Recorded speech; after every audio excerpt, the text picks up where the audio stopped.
Hey, this is Cian from Somebody's Child and you're watching Toasted.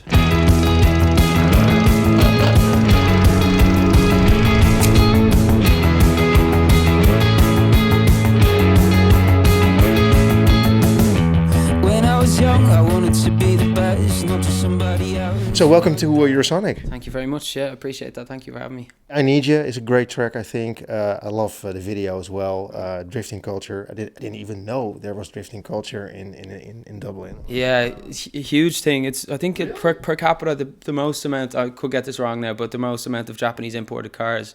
So there's a massive subculture in Ireland for drift culture, and a couple of my friends are really into it, and they go to the drift games and stuff in Poland and all this. So as soon as somebody said it, we had the artwork with the car in it, and this is my friend's Toyota Soarer, and it's an amazing car. And they were just like, yeah, you need to go and do that. Like, it's something that should be shined a light on. And also, it was a fun video, which we hadn't really done before. So when the director, Jack Cantrell, came to me and said, pitched the idea, I was like, yeah, I love it. Yeah, it's cool. How many takes did it take for you to sing relaxed like this while hanging out of a car that's drifting? Oh no, I was well sick. I was like, just keep my eyes on the camera and just stop thinking about the fact that you're, turning around a corner at 60 miles an hour. Yeah. So yeah, I was just trying to keep the sick in, to be honest. There was no cool about it. Yeah. You were talking about film. Of course, all the videos that you put out are very cinematic. I love them. I'll get back to that later. But you also realized that Somebody's Child is actually a film. It's a Christian film. Did you know that? Google's told me that. Yeah, when I started looking myself up at the start, I was like, God, how am I going to get rid of this one? Yeah, I've never watched it. Have you? No. I'm not a Christian, so I couldn't be bothered. Sorry. Yeah, fair enough. Yeah, no, I haven't watched it either. It's kind of I think it's on Spotify as well, some of it the soundtrack or something, so we're just trying to get the metadata to surpass that, but yeah. Well, I'm sure they don't have 4 million plays. No, I don't think so, no. It's kind of I won't comment, but yeah. You, however, do have 4 million plays. Mind-blowing, right? Yeah, it's amazing to think how even a couple of years ago it definitely wasn't growing at the same pace, and suddenly it is now. So it means a lot that people are just listening, and it means something to someone, because ultimately it's about that connection that you want to give to people, so that people can. I find with kind of pop music, I find it quite easy to just write that and gravitate towards that from when I was younger, and just listen to things on the radio before I developed a music taste. But I think the challenge is to create something new and exciting, and that's where the fun of it is for me. It's not in writing something that's necessarily going to be on the radio, but something that's going to make a change in myself, and then hopefully change to other people as well. You say before I developed a taste. Don't you think you were born with a certain taste? No, I don't think so. No, I didn't really always want to do music. I was always I didn't know what I wanted to do, and kind of fell into it, to be honest. And my dad had 5 CDs, I remember, in the car, and we just listened to those 5 CDs going on road trips in France, where I lived for 5 years. So that was basically the basis of my musical experience as a kid, and then I used to do classical music on the piano, but none of that shaped the music that I make at the moment, except for the fact that it introduced me to music in the first place. So I feel like I've developed my music taste an awful lot since. Yeah.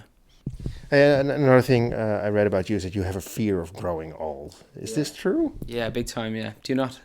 Well, why do you fear something that's bound to happen? I mean, you can't stop it, right? It's funny. I've tried asking myself why that is the case, and I'm not afraid of death, because death is death. Cousin of sleep. But I just some reason the idea of growing older is chronic fear. Yeah. For what? For like you're not able to get up in the morning, or be. I guess like. Get back pains. I don't know what it is. Yeah, it's just one of those things, impending doom, all that stuff, Well, you're wearing the right shirt for impending doom.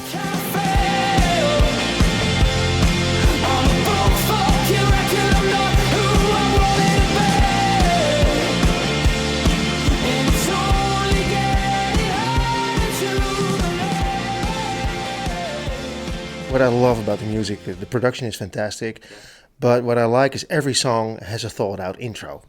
Yeah, Yeah. Which is rare. I think most people just start, you know? I mean... Yeah, I guess I see a lot of what I do is more based on feeling, so I'm not sure how thought out it actually is, but yeah, I think the way that it was amazing having to look at something from, you know, a long term or a long form perspective. So it's kind of like a movie, and you need to introduce different characters at different times. And previously we've only kind of worked with singles, which are, you know, 3 to 5 minutes long, and then EPs, which is only 4 tracks, so there's not too much room. But we took the album a bit differently. We were able to decide like what you know, intros we wanted to do on different songs, and how to introduce them, and then how to finish them, and then bookend some songs like they would in a movie. So yeah, we've taken a lot of inspiration from film.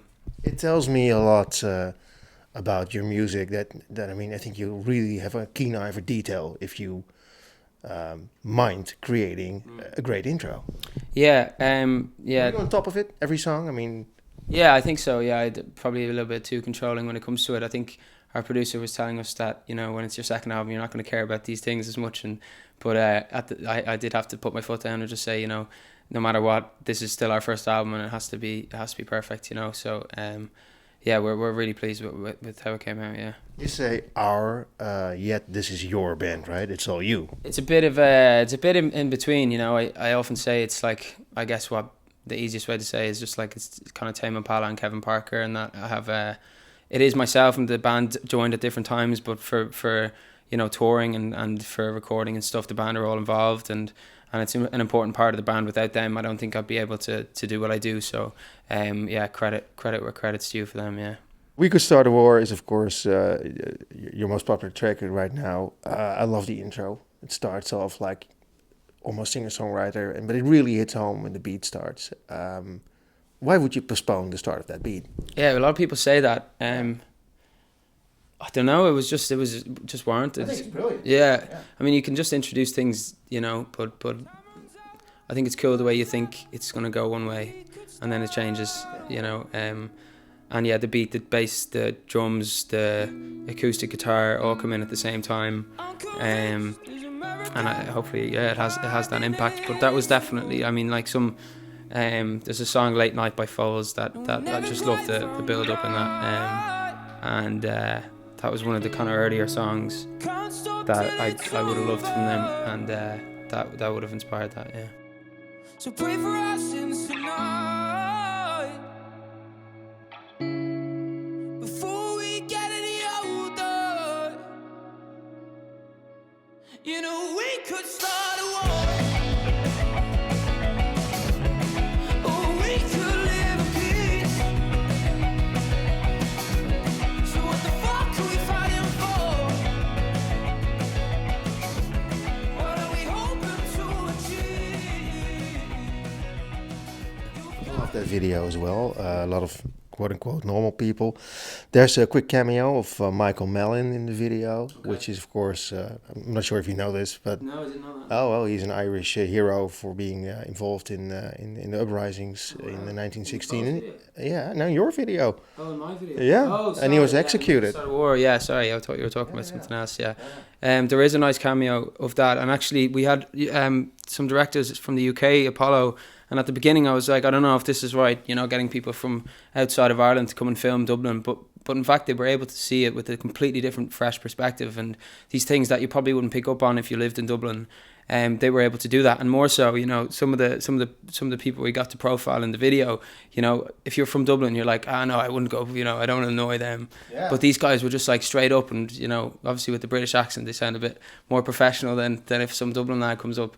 But yeah, so it worked out really well. They really drew the emotion from that, and the time coincided with my move to London, and it was quite emotional because my relationship with Dublin has changed, obviously because COVID and having to live there, and also the housing crisis and struggling to live with the cost of living at the moment. And then me kind of, this is my ode to my city that I absolutely love, but you know, there is the sense that the powers that be don't love the people there. So it's that one means a lot to me. We Could Start a War. Do you think war is a choice that normal people have? I mean, isn't it something that you're drawn into? Yeah, I mean, that's a pretty existential question about Yeah, sometimes I guess people feel that war is the only way out. You know, there's a lot of arguments, probably for and against. I would be more so against. You know, I don't see the use in it. You know, but you know, if people come into your country, and you know, Ukraine is one that springs to mind at the moment. Not that the song is about it, but you do have to defend yourself as well. And I think for me in that song, it's more about battling and finding the balance of two things. You know, this kind of dichotomy of one extreme against the other, and saying that, you know, not one is maybe potentially right, but everyone has to come to terms with you know, their differences, and ultimately, you know, the peace is obviously the right option, but it's about finding your way there.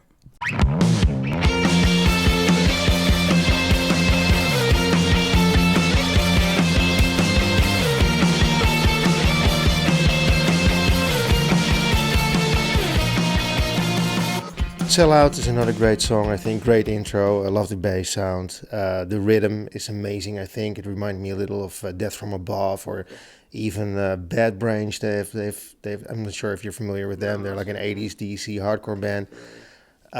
Surprising track again.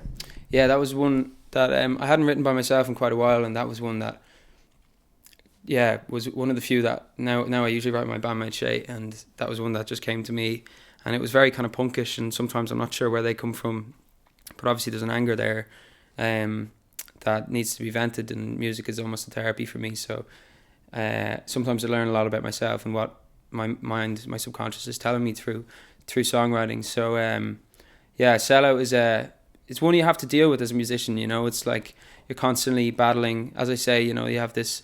You can go the easy route and try and find something that's going to sell well and it's going to do well on radio and all that kind of stuff. But ultimately, you want to hold what's dearest to you, which is the art involved in the process. And it's so easy for that to get lost. And for me, it's battling, you know, and dealing with my relationship with my music and my muse, and making sure that I feel that, you know, I reward the gift of songwriting with the proper respect, you know.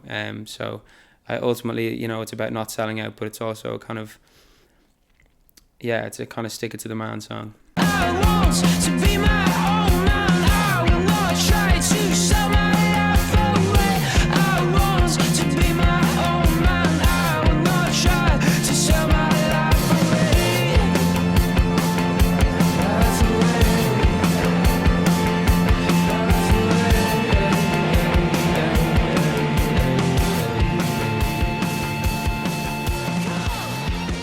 How does music come to you? I mean, does it pop up in your mind, or do you jam on an instrument to find something? Or?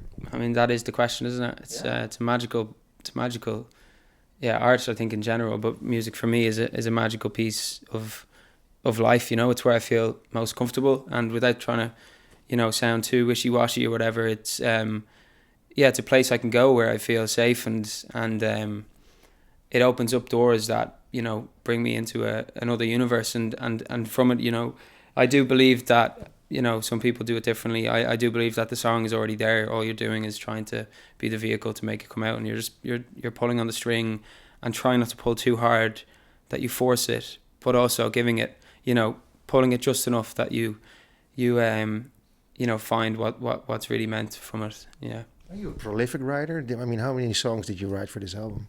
A lot of crap songs. How many? Like 20, 30? No. This album is... No, I'm old enough now. I mean, this is my life up until now, you know, so let's just say I've done my 10,000 hours. There's hundreds of songs on this album. Holy shit, really? Yeah, I mean... So you killed loads of darlings. So many. 2 years in COVID, and not a single song came out. We had maybe writing two, three a week at least, sometimes 2, 3 a day, and then the 6 months after COVID, loads came out. It's all about what else is going on out there, you know, a lot of the time. So, yeah, I mean, inspiration is not to be messed with. So how do you decide which songs have to go? It's a really tough one. Like, your relationship with your song, even these songs on the album, I'm not even sure what they sound like anymore. I mean, I've heard them so many times, and I don't know. I'm just fingers crossed that people like them, you know. So it's really tough. I mean, you obviously try and you have to have your time with it first before you show it to anyone, because people's opinions are so opinionated, especially in the music industry. Everyone thinks they know what's right, but ultimately you have to make sure that you want what's right. But then you can show songs you're really excited to whoever your team, and then they're like, no, and you're like, okay, fuck, well, maybe not. So try again, and that's part of the process. It's a bit ruthless sometimes, but yeah, I mean, all I do is chase that moment when you have the song in your earphones and you've just made this thing from nothing, and you're walking home or you're driving home, and it makes you feel something. It evokes emotion. That's the joy. Yeah. Now, of course, you released this album. You written the songs. You recorded the songs. You made the artwork. You made the videos, which is a process that probably took you 2 years. Probably a lot of songs are even way older than this. For us, they're all brand new. So this is the first time we as listeners are being confronted with your art. However, your mind doesn't stop. So you're probably already ahead with new songs. Am I correct? Yeah, we're on the second album now. We went to Wales. We did a bit of a retreat, me and Shay. And I think we've got a couple of songs. My manager's fond of one of them anyway. So I wasn't supposed to show him though. Shay was drunk with him one night, and he shared the link, so we reset the link. So we're just still working on them. Well, what's it like? I mean, because now you have to tour all these old songs, quote unquote, but you're already working on new stuff. Yeah, I mean, that's the thing. I mean, you have to be careful that. So the first few songs we released, to be honest, I'm not happy with them. Just the way it is. Really? Yeah, some of them I feel like we did it at the time. I was like, let's just release what's best for us, try and grow the brand. Yeah. But like now, it's you have a vision and you try and stick with it, and a lot of that is the sonic palette that we're trying to do. And unfortunately, some people mightn't be happy, but some of the songs to me I wouldn't write that again. It's I'm not going to name the songs, but do you still? But you don't even like them anymore. Am I correct now? I don't like singing them. No. Fuck, why? Just, are you ashamed of them? Or you go like, I was so immature, or it could be better? Or? Ashamed is a strong word. I don't know. It's one of those things. It's like, I wouldn't write that now. I wouldn't. That's not me anymore. I feel like you change every 3 years. You're a new person. You live lots of lives, and that life was not me. Is not me anymore. So deal with it. So growing old is actually a good thing. For my music, hopefully, yeah. Apparently. Yeah, maybe so. Yeah, maybe you've cracked it. Hey, what holds the near future for you guys? Because your music's taking off. Your career's probably taking off. Touring. Yeah, touring. We've got a few festivals planned. Yeah, hopefully some in Europe, and we've got a tour of Europe and parts of America. We're doing South by Southwest over there, which is I guess the American equivalent of Eurosonic. Fantastic. And then who knows what's next? I mean, this is the scary thing about putting it out. I mean, you have these songs that mean everything to you, but now they're no longer mine. Everyone else decides how well we do. So let's hope it goes well. And they decide what they mean. Everybody will have their own opinion on certain tracks. And I think that's how it should be. It's not. They're not my tracks to. They're not for me to tell you how to live your life. You make your own interpretations. Just like I continue to make my own interpretations about songs that are 3 years old. Every time I'm in an interview, I say something different about what We Could Start a War means. Like, I'm still figuring it out. Well, I'm glad you elaborated on the track. I think it's a hit. It's a fantastic song. Thank you very much. I appreciate that. I appreciate all the support. Hey, thanks so much for your time. Cheers. Thank you.